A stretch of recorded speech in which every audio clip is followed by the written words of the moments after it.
Speaking of calls, Give me the thing, please. Make my life easy.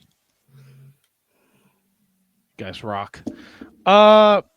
Homework for last week. Handsome Kevin was kind enough to send us back to 1995. The Headshrinkers challenged the Smoking Guns for the WWF Tag Team titles from an episode of Superstars. HK, why did you bestow upon us this wonderful homework? So I came across this episode of Superstars, kind of going to the timeline of where Duke and I are at for Year of Duke and Rogue, just kind of catching up on shit. And I had my gummy, right? I was ready for bed, gonna fall asleep, and this match started, and it kind of grabbed me by the balls right away. And so, like, I'm trying to fall asleep and can't fall asleep. Watch the whole thing. Like, even Molly came upstairs, and she was like, "What?" And I was like, "This is fucking fun. This is a very fucking fun match, and I'm supposed to be asleep right now." you want fun? I'll show you fun. Didn't know if it was maybe the gummy or what was going on, because I was sucked into this match. So yeah. Following day, I'm like, gonna go watch it. No gummy. See if I like it just as much. Went back the following day, started watching it. Fucking loved this match. Loved it. I mean, almost everything about this match. The pacing, everything. Didn't maybe care for the finish, but at the same time, what I said after the finish? Didn't like that finish, but I could see again. I could see these two teams go again. Would really love to see these two teams go at it again. Fucking love this match. And I went, boy, I need my guys. Am I wrong? I need my guys to tell me what they think about this match, because I was super high on this match. Like, the pacing of it was like as fast as a match needs to be. You know what I mean? Like, they did such a good job. Obviously, there's some real fucking rough spots. There were some botched spots, but the fans got into this match on an episode of Superstars. I loved it. I fucking love this match. So the first thing that struck me about this match was that it was pretty much like back in like 1995 and prior. This is like a main event match on like your weekly syndicated TV show, and it was like second on the card, right? So like that kind of surprised me a little bit. It was after, I believe, a Hakushi match with Shinja. Yep. So that surprised me, but like this, I agree with you, HK. Like, this it's good, and when it was at its best, it was really fun. But then there were some, i.e., the Tombstone pile driver to Billy Gunn. Yeah, Bulldog was pretty rough too.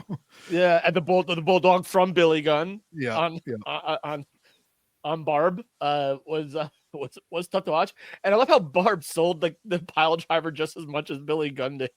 Yeah, I didn't hate it, and I'm a sucker for Sione as a head shrinker.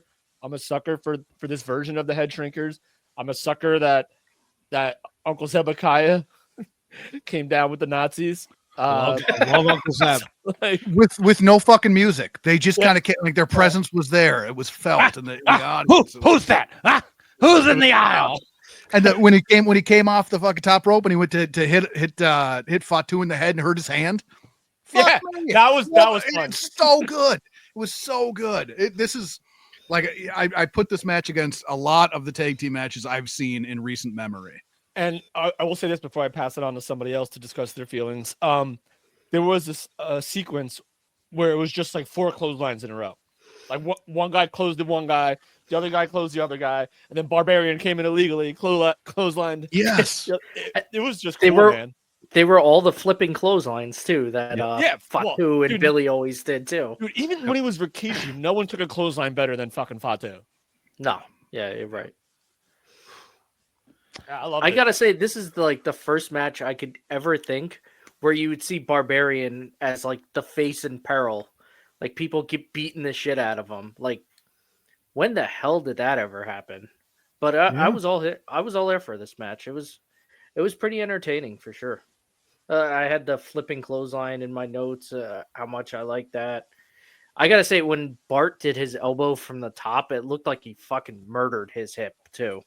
He landed like hip first, but that was such this was good. I watched this whole episode of Superstars. Yeah, I did the same thing. The fucking lead in with fucking Bam Bam calling out LT and his fucking lawyers, and then some schmuckery. Like, I'm watching this and I'm like 13 in 1995. Like, I know none of this fucking legal jargon. I just want to see LT and Bam Bam Bigelow. The match was fucking great. I honestly, when you recommended it, Superstars opens, they pump up the match. There's like a spot earlier on where he goes to throw Barbarian off the top term, and he looked like he was diving into the swimming pool, and I was like, oh my god, he dies, and that's why HK suggested. Yeah.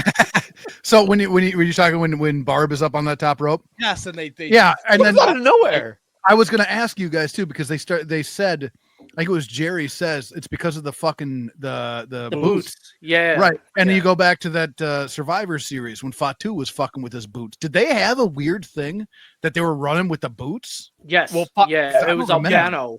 Albano wanted them to be like more human, wear boots in the ring. More human. Like, yeah. Or Jesus, more like brother. normal, jeez, or whatever. Well, no, not Jesus. And Run they up his couldn't- Alpha's eating fucking raw. They're all eating raw fish at That doesn't ringside. mean they're not Yeah. human. Did you guys Humanized, happen- let's say humanized.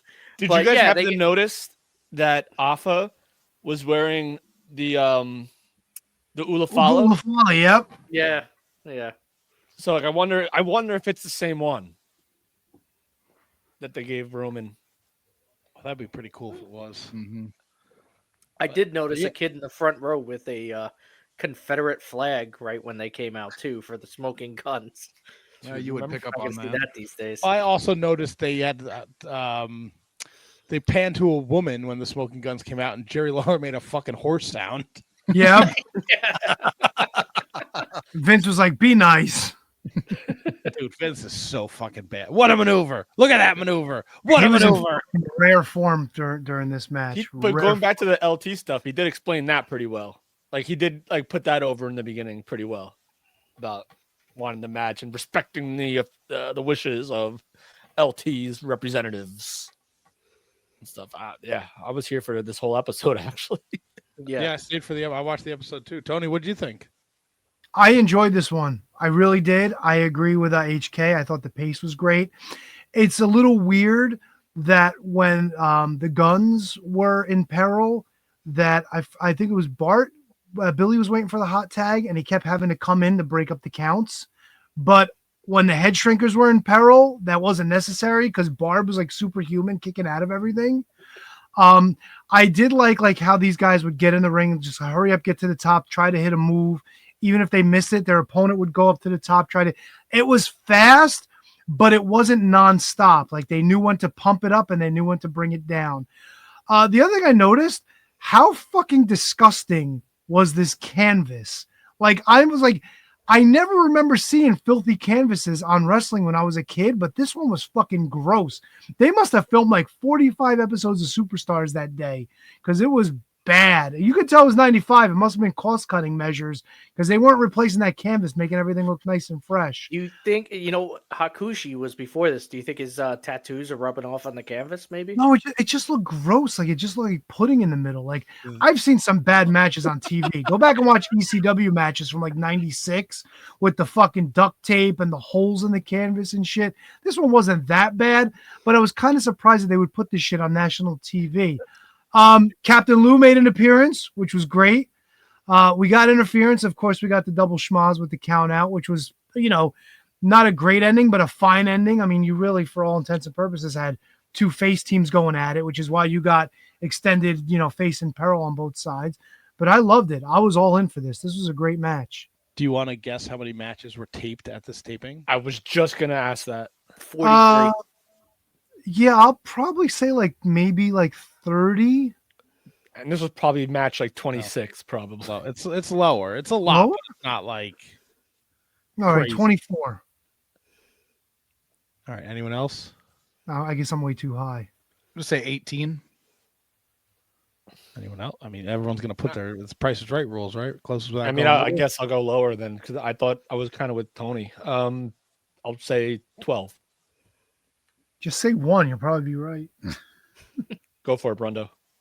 I said 43 to start. Oh, I'll stick with that. So it's 14. That's not terrible. No, Undertaker, Henry Godwin, Mantar, Gary Scott, the Bushwhackers against Adam Kroom and Reno Riggins, Reno Riggins. King Kong Bundy against Bill Weaver, Duke Droese against the Brooklyn Brawler. It all comes together. The Blue Twins defeated Butch Long and Jason Arndt. British Bulldog Bob Backlund, Lex Luger Tatanka, Razor Ramon, Jeff Jarrett, Bret Hart, Owen Hart, then the Superstars taping. Wow. So there was Akushi Quartermain, the tag match, Razor Ramon, Bill Payne, Quang, Rick Santana, not San Ricky Quang? Santana. Excuse Rick me. Santana. Yeah. Quang. Who is Ricky Santana? That was stupid on my end. I loved seeing the Blue Brothers, the Blue Twins, whatever you want to call them. I thought that was super duper cool. I was like super fascinated with them as a kid. I always love thought it them. was two berserkers. You make a great point. No, but this was a great watch. I really enjoyed this. This finish was a little shitty, but I'll tell you what's the shittiest part about it. That it ended. They never really blow it off.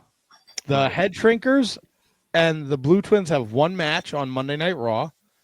The Blue Twins and the Headshrinkers never challenged the Smoking Guns. They eventually lose the titles to Owen and Yoko.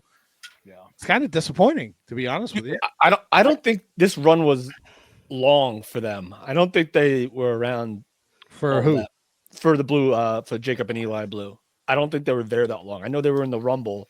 They were in ECW pretty soon after that. They were like part of like. So I thought they, Yeah, they were the Bruise Brothers. Yeah. yeah. So I thought they came from ECW. They were there first and then went to ECW. Yeah, because they were in Yeah.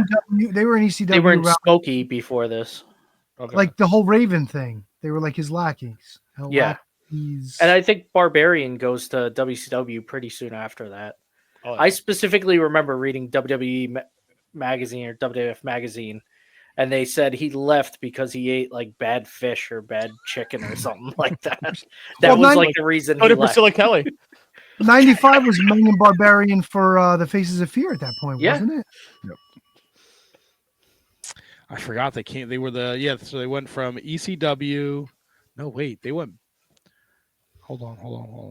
I thought they were in ECW first. They were ECW, WWF back to ECW.